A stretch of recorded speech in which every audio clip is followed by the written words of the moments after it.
This is James Lutton with Frank Gilfeather. Frank, delighted to be joined by you. Thanks very much for joining me. How are you?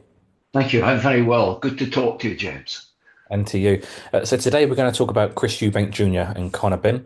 This is a huge fight on the British boxing scene.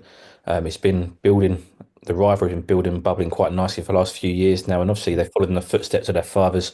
So I want to start with that rivalry. The backstory is there, as I mentioned, through their fathers, fought in the early 90s. And 2 years ago, the fight fell through between the two sons because of a failed drugs test for Conor Benn. Um, and recently, we saw the rivalry reignited again with Chris Eubank Jr. smashing an egg around the face of Conor Benn. First question: do you like this rivalry, or has some of it been a little bit distasteful for you? I despise it. And I've said so many times, not just because of these two boxers, but I despise the whole thing that was really introduced, I guess, tongue in cheek by Muhammad Ali. Well, maybe it wasn't tongue in cheek, but I do remember at the time when all the Ali stuff started that me and my dad used to discuss this and how we both found it terribly distasteful. But of course, Ali borrowed it from WWE, the wrestling side of things, and he saw that it was a way to sell tickets. Now, what does that say about Ali? Was he not confident that he could sell tickets without all this stuff going on in the background, or was he? Did he see himself as the pantomime villain who that we would take as a bit of fun? I think for the purists, many, probably most of the purists at the time, I think they were horrified by it. I certainly didn't like it, and I don't like. I like it even less now because it's copied, it's imitated, and imitation is okay if you can deliver, but this kind of bravado where you're in the histrionics, and we've seen it. We've seen it with Tyson Fury. We've seen it with so many other boxers, and might I say, boxers who are not fit enough to lace Muhammad Ali's boots, but they feel that they can go down that road where they can indulge themselves and believe that that sells tickets. I don't believe it does. I think it's very off-putting. At least it is for me. But I'm not a kind of fan per se. I'm a guy who used to box and who has an opinion about boxing. So I don't like it one bit. I hate it. Quite interesting you mentioned Muhammad Ali there because, as you say, he took it from wrestling. He was, I suppose, the first person to really trash talk on the big stages. And a friend of mine, her father, he said the same to me. He said, when he was younger watching boxing, it was Cassius Clay, and he hated him. He wasn't a well-liked fighter. Obviously, now we look back. I mean, I'm 34, so I look at it and go, well, Muhammad Ali, everyone says he's the greatest of all time or one of. He's Yeah. this and that. He's probably the biggest name in boxing history, if not all the sport altogether. So it's quite interesting to look at it now from this point of view in hindsight. But then obviously at the time, it was very disliked by a lot of people. It was, and because it was new, it was different, and also because it was, and this is what I don't like about it, it's demeaning for the other fighter. So you've got one guy who comes into the ring or he's at press conferences and so on, and he is disrespecting his opponent in such a way that it's demeaning. I mean, I see it all the time in and out of the ring with boxers, really who aren't good enough to even be mentioned in the same breath as Muhammad Ali. But they think, I'm a pro boxer, I can behave this way because it's acceptable. I and this is one of the things I said recently about the about Turkey Al Sheikh coming into boxing. I hope that that's one of the things he eradicates in boxing because we don't need to see it. It's unnecessary.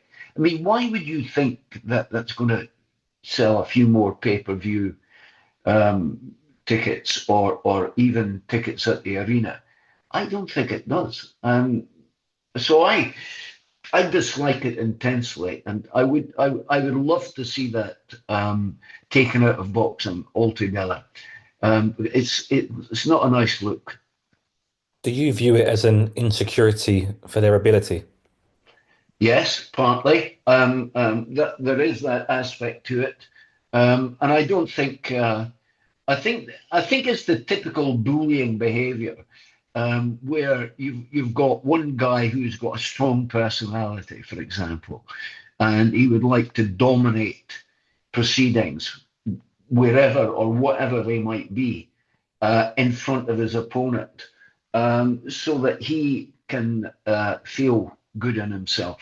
I think basically, we've seen it. The one that springs to mind is Ben Whitaker and Liam Cameron, and the guy who came up on top out of all of that is Liam Cameron, because he showed a humility and he showed a respect.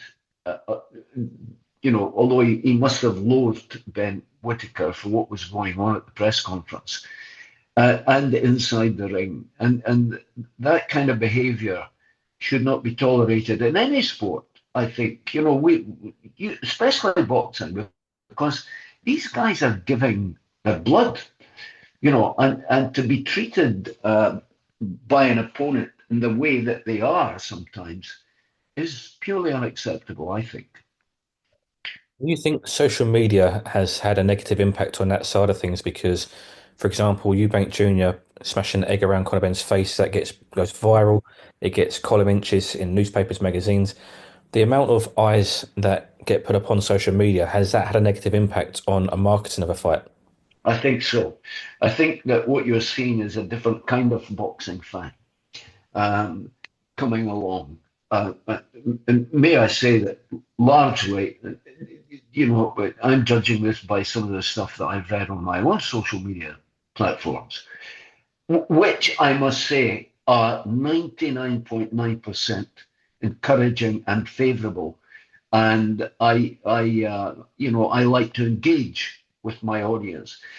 But you do get these guys who will just, for want of no other reason than to be different, they will want to say stuff that they think will get under your skin. It doesn't get under my skin. I just feel sorry for people like that, because what they are doing is they're pretending to be boxing fans and they know zero about boxing.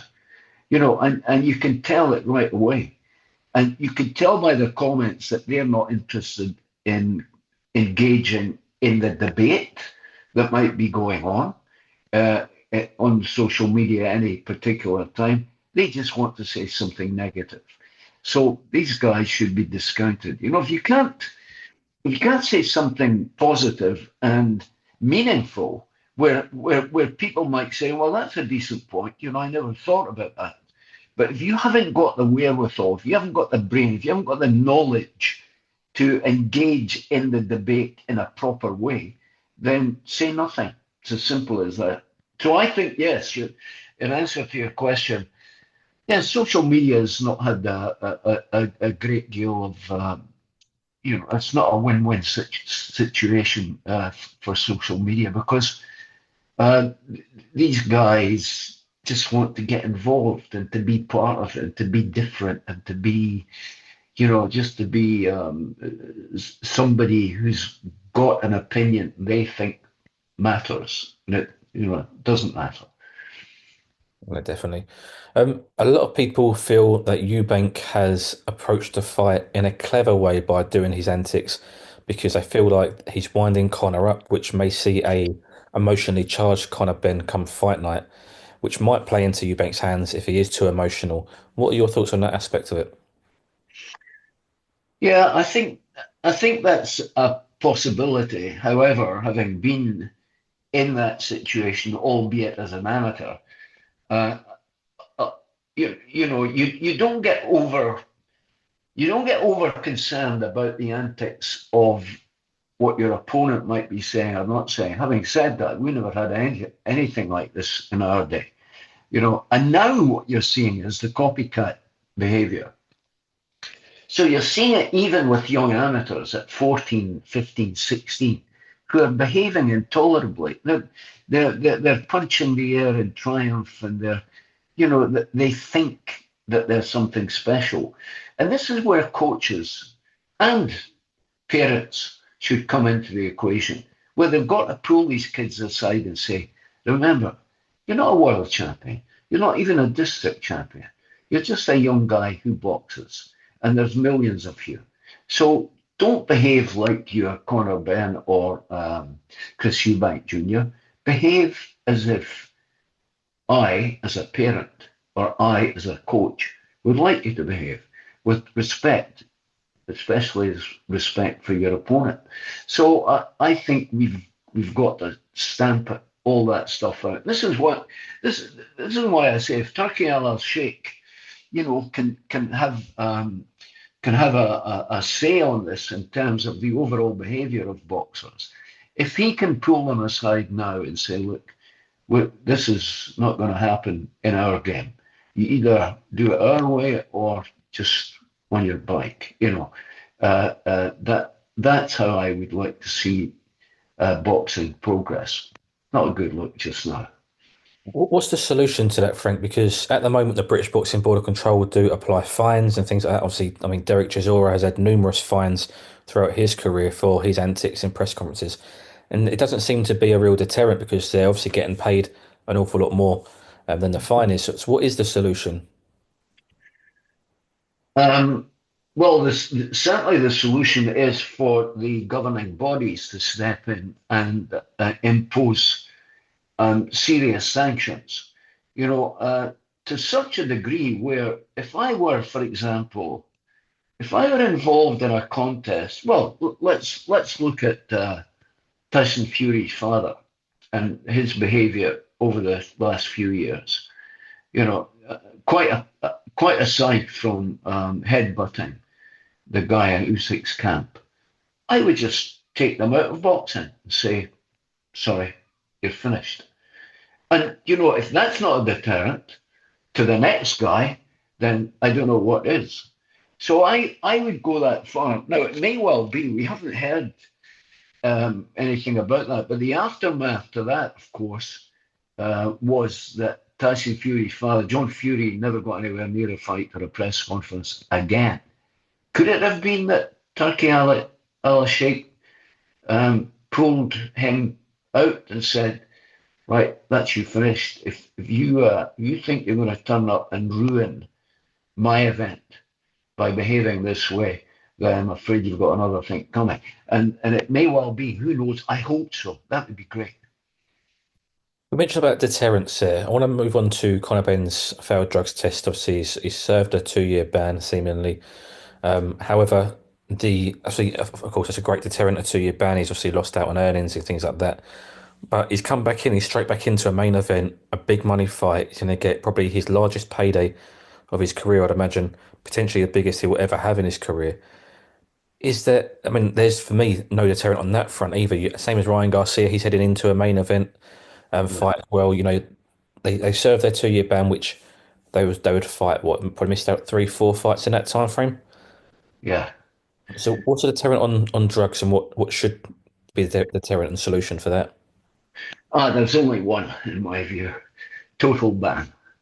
Don't get back.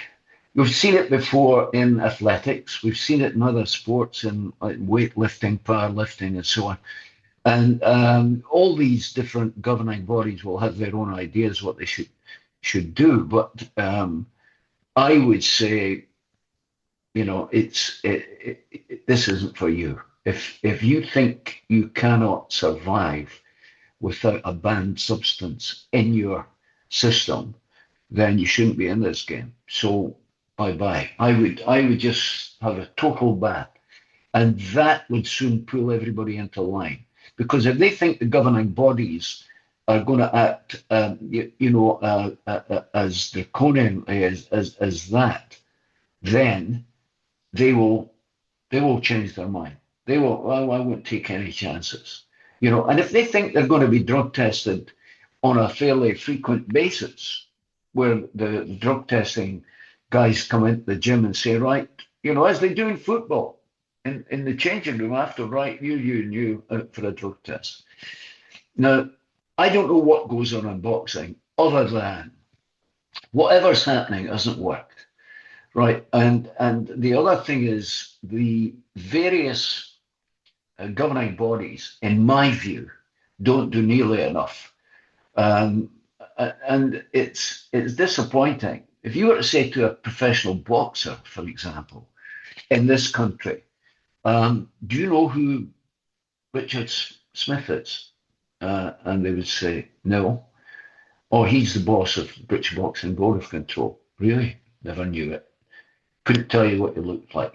So I think these people at that level should have a higher profile within the game, not necessarily without, out with the sport, but within the sport, they should make their presence felt. They should make themselves known. They should be walking into a changing room or a gym, and you should be able to feel the heat because this guy's here looking for something, maybe not looking for something, but maybe he will stumble upon something. So you've got to put these guys front and center of of being the boss, the chief of their particular organizations. Instead, what do they do? I don't know what they do. You ask a boxer, what is the British Boxing Board of Control? Oh, it gives us a license. Yeah, very easily, in my view. I think you can get a license, at the drop of a hat. The many fights you had off, that's, you know, uh, 12 amateur fights, whatever. Oh, well, that's fine. That'll do. You've got a license. So there's not that in-depth scrutiny of boxing and boxers before they get a license. And you can see that. You can see that in the small hall boxing. When guys are just in there to make up the numbers, and they're not very good at it. So Yeah, that's my take on it. Yeah. definitely. I want to speak about the weight classes as well, the weight movement. So Conor Benn will be making a weight move up in weight from he competed most of his career at 147. He's had a couple of fights at 154, and this I believe is at 160. How difficult, if at all, do you think it will be for Conor Benn to adjust at 160, but to fight over potentially 12 rounds? Yeah, I think that's a big question mark. It's one of the main question marks I have over this contest, and the fact that his inactivity. He's been out of the ring for a while, and things like timing are important. And if your timing's off, then everything's off. You just can't get going. Um, However, his opponent is considerably older. He's 35, I think, and he's a different kind of fighter. He's taller. He's a lot taller. He's got a longer reach. Ben knows what he has to do, and that is to get close to Eubank Jr. Eubank Jr. has to do the opposite and keep him on the end of that jab. So here's the question. Can Eubank Jr. do that over a 12-round period? Keep this tiger at bay, because Conor Benn's just, like a caged animal waiting to get let loose out there. And if you put into the mix all the animosity that's been going on over this fight over the last couple of years, then Conor Benn will have to control himself, control his temper. I think you'll get lots of if you think that the stuff we've seen at the press conferences recently has been tame. And then wait till you see when they get into the fight. There'll be all kinds of stuff going on in there, in terms of whispering in ears, jibes, stuff about the respective fathers, and it could be potentially unseemly. And the bizarre thing is that at the end of 12 rounds, if it ever goes 12 rounds, they'll embrace and say, well done, good fight. Now, what's wrong with doing that before the fight?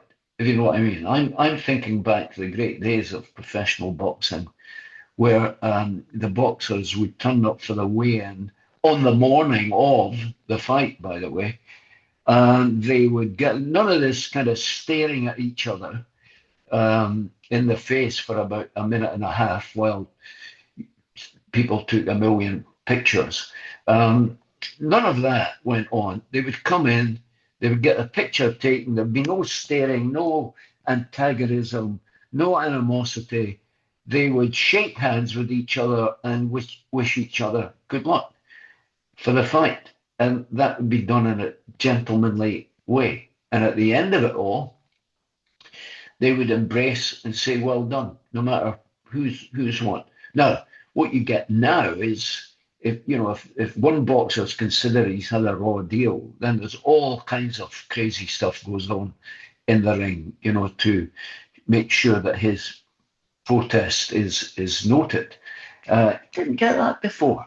Just got, you got if a guy thought he got a raw deal, he was robbed, he would shrug his shoulders and say, "Well, that's boxing for you. Nothing I can do about it now. It's done." And you'd hope to get a rematch. So this is a fight which could have many twists and turns along the way, and I think the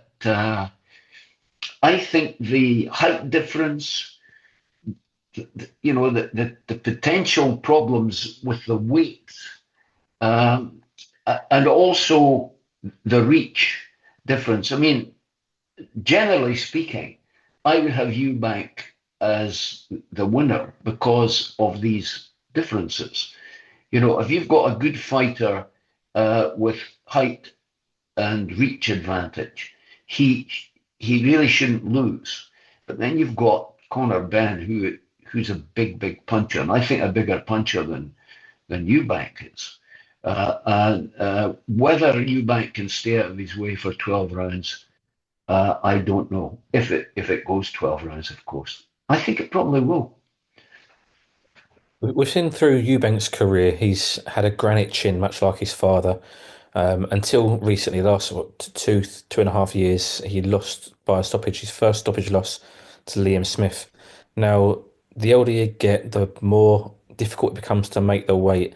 And once you've gotten stopped for the first time, you might lose that mystical chin and that mystical granite power you hold there, and you Yeah. might become a little bit more suspect. Do you think that there's a danger that he could have potentially lost that side of his armor?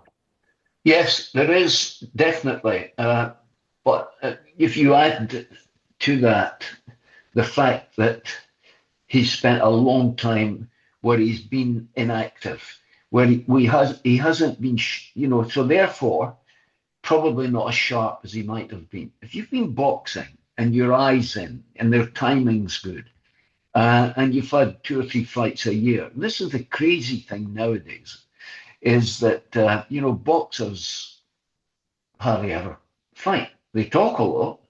They're great at talking about what they're going to do to the guy next time, but that might be 2 years down the road or 3 years down the road. So if you're not active, uh, the gym is fine. Sparring is good, but it's not the same because there's an edge taken off as you go into a proper contest because of a variety of things: nerves, fear, apprehension, worry, all the stuff that concern about what the guy can do to you. He's got a big punch. How do you approach it? Do you take, if you take an early hit, a good one, what's that going to do to you? All these things come into to play, and I think that I think this is where it's going to be decided. Who comes out of that particular issue or those issues? Who comes out of that better will go through and win the contest, in my view. We've mentioned the activity, we've mentioned in Eubank's favour the height, the reach, etc. One thing that doesn't get mentioned a lot is Eubank's experience. He's fought a lot more at the world level, more 12-round fights, etc. He's sort of been there at not potentially not the top, not the elite level, but like I say, world level. He's been an IBO world champion. How vital will experience come to play in this fight? Oh, it will be crucial in this contest. There's no doubt about it. But on the other side of the coin, he's 35. He's not being as active as he should be. He's facing a guy with um, ants in his pants. If you know what I mean, he wants to destroy Eubank for a variety of reasons. And Eubank plays this game. And the egg thing we saw the other day at the press conference was just part of it. He's a cool customer. He wants to get under Ben's skin. And this is where his game plan, he hopes, will bear fruit for him because he will hope that Ben is incapable of controlling himself in that fight. But what you've got to remember is that Ben's dad will be there, and that's going to be vital for him. And you'll have to tell him, um, he's at disadvantage physically. He's got an advantage in terms of youth on his side. Um, but there are so many imponderables here in terms of the physicality of the fighters. I think I think Ben will have to pace himself, right? So, and I think we don't have to say that so much about Eubank because I think that's in Eubank's DNA anyway. I think he's that kind of fighter where he can slow the pace to one which suits him. Now, that's a hard thing to do, especially if you're against a guy who's ferocious and who wants to do real damage to you. So that, I think probably certainly in the early stages, Eubank will be doing a lot of holding, pushing, shoving, wrestling, grabbing. There'll be a lot of that.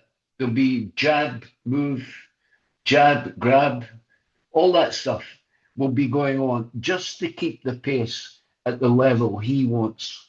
Because it might well be he can't keep up a tremendous pace for 12 rounds. So he'll want to control the tempo of the fight.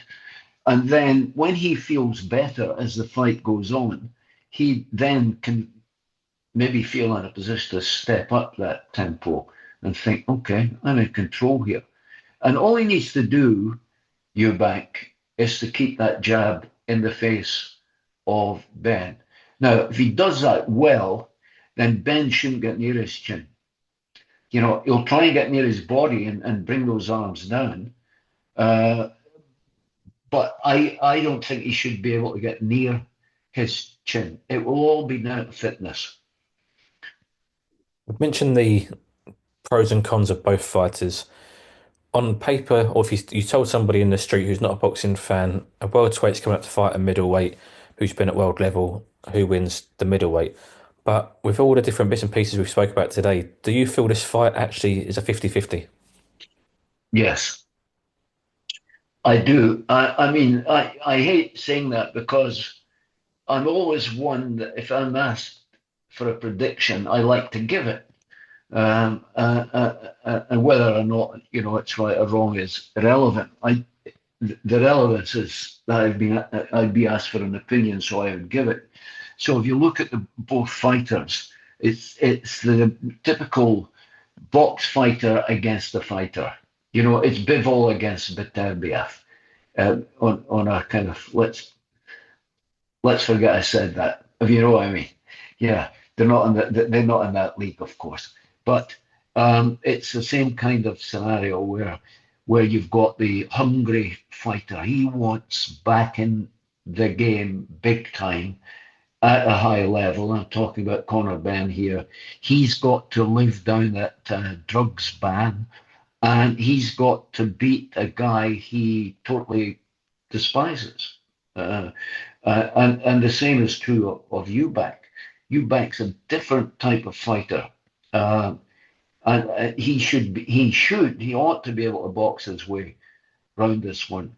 I'm not convinced he can. I think if he catches one or two good shots, the fear is that he might kind of collapse in a heap, or his mind won't be able to handle it.